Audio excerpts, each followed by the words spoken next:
ನಾನು ವಿಶ್ವಕರ್ಮ ಸಮಾಜದ ಒಳಿತಿಗಾಗಿ ಬಿಜೆಪಿಗೆ ಬಂದೆ ವಿನಃ ನನ್ನ ಸ್ವಾರ್ಥಕ್ಕಲ್ಲ ಎಂದು ವಿಶ್ವಕರ್ಮ ಮಹಾಸಭಾದ ರಾಜ್ಯಾಧ್ಯಕ್ಷ ಹಾಗೂ ವಿಧಾನ ಪರಿಷತ್ನ ಸದಸ್ಯ ಕೆಪಿ ನಂಜುಂಡಿ ಹೇಳಿದರು. ಅವರು ಬೇಲೂರು ಶ್ರೀ ಚೆನ್ನಕೇಶ್ವರ ಸ್ವಾಮಿ ದೇವಸ್ಥಾನಕ್ಕೆ ಆಗಮಿಸಿ ಪೂಜೆ ಸಲ್ಲಿಸಿ ಸುದ್ದಿಗಾರರೊಂದಿಗೆ ಮಾತನಾಡಿದರು. ಎಲ್ಲಾ ಸಮಾಜಗಳಲ್ಲೂ 2-3 ಸಂಘಟನೆಗಳು ಇರುವುದು ಸಾಮಾನ್ಯ. ಅದೇ ರೀತಿ ವಿಶ್ವಕರ್ಮ ಸಮಾಜದಲ್ಲೂ ಹಲವಾರು ಸಂಘಟನೆಗಳು ಇವೆ. ಆದರೆ ಸಮಾಜಕ್ಕೆ ಪೂರಕವಲ್ಲದ ಕೆಲಸಗಳು ಆಗಲು ನಾನು ಬಿಡುವುದಿಲ್ಲ. ಸಮಾಜದ 45 ಲಕ್ಷ ಜನ ನನ್ನ ಜೊತೆ ಬಿಜೆಪಿಗೆ ಬಂದಿದ್ದಾರೆ.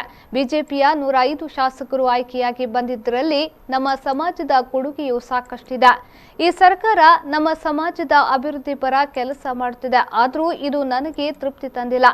ಜಕಣಾಚಾರಿ ಹೆಸರು ಮರೆಯಾಗಬಾರದು ಎಂಬ ನಮ್ಮ ಹೋರಾಟದ ಪ್ರತಿಫಲದಿಂದಾಗಿ ಜನವರಿ 1ರಂದು ಅವರ ಜನ್ಮದಿನ ಆಚರಿಸಬೇಕೆಂದು ರಾಜ್ಯ ಸರ್ಕಾರ ಆದೇಶ ಮಾಡಿದೆ. ಅವರ ಪ್ರತಿಮೆಯನ್ನ ಬೇಲೂರಿನಲ್ಲಿ ಸ್ಥಾಪಿಸಲು ಸರ್ಕಾರಕ್ಕೆ ಒತ್ತಡ ಹೇರಲಾಗುವುದೆಂದು ಹೇಳಿದರು. ಪ್ರಜಾಪ್ರಭುತ್ವದಲ್ಲಿ ಒಂದು ಸಮಾಜ ಒಂದೇ ವ್ಯಕ್ತಿ ಕೆಳಗಡೆ ಒಂದೇ ಸಂಘದ ಅಡಿನಲ್ಲಿ ಇರೋದಕ್ಕೆ ಸಾಧ್ಯ ಇಲ್ಲ. ಎಲ್ಲರೂ ಕೂಡ ಒಂದೇ ಗುರಿ ಇಟ್ಕೊಂಡಿರ್ತಾರೆ. ಸಮಾಜಗಳು ಬೆಳಿಬೇಕು, ದೇಶ ಬೆಳಿಬೇಕು, ರಾಜ್ಯ ಬೆಳಿಬೇಕು, ಜಿಲ್ಲೆ ಬೆಳಿಬೇಕು ಅಂತ. ಅದೇ ನಿಟ್ಟಿನಲ್ಲೇ ನಾವು ಕೂಡ ಹೊರಟಿರೋದೇ ವಿನಃ ಎಲ್ಲರನ್ನೂ ಒಗ್ಗಟ್ಟಾಗಿ ಇಟ್ಕೊಂಡು ನಾನು ಹೋಗ್ತೀನಿ ಅಂದರೆ ನನಗೆ ಈ ಜನ್ಮ ಸಾಲೋದಿಲ್ಲ, ಇನ್ನೊಂದು 7 ಜನ್ಮ ಬೇಕಾಗುತ್ತೆ.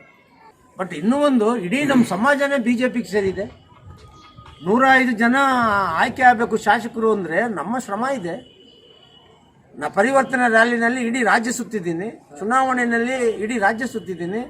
ಆಮೇಲೆ ನಮ್ಮ ಸಮಾಜದವರು ಮೊದಲು ಎಷ್ಟು ಪರ್ಸೆಂಟ್ ಇದ್ರು BJPನಲ್ಲಿ, ಅದು ನನಗೆ ಬೇಡ. ನಾನು ಬಂದಮೇಲೆ ಒಂದು 75% ಬಂದಿದ್ದಾರೆ. 75% ಕೂಡ BJPಗೆ ಆಧಾರ ಸ್ತಂಭವಾಗಿದ್ದಾರೆ. 105 ಸ್ಥಾನ ಶಾಸಕರಲ್ಲಿ ನಮ್ಮದು ಕೂಡ ಪ್ರಮುಖವಾದ ಪಾತ್ರ ಇದೆ. ಅದರಿಂದ ಸರ್ಕಾರ ನಮಗೇನು ಮಾಡ್ತಾ ಇದೀವಿ ಅನ್ನೋದಕ್ಕಿಂತ ನಾವು ಅಷ್ಟೇ ಪಕ್ಷಕ್ಕೆ ಮಾಡ್ತಾ ಇದ್ದೀವಿ.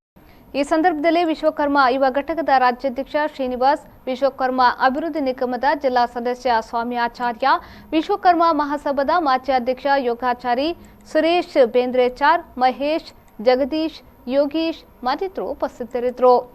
Harish BC, V4 News 24/7 Belur.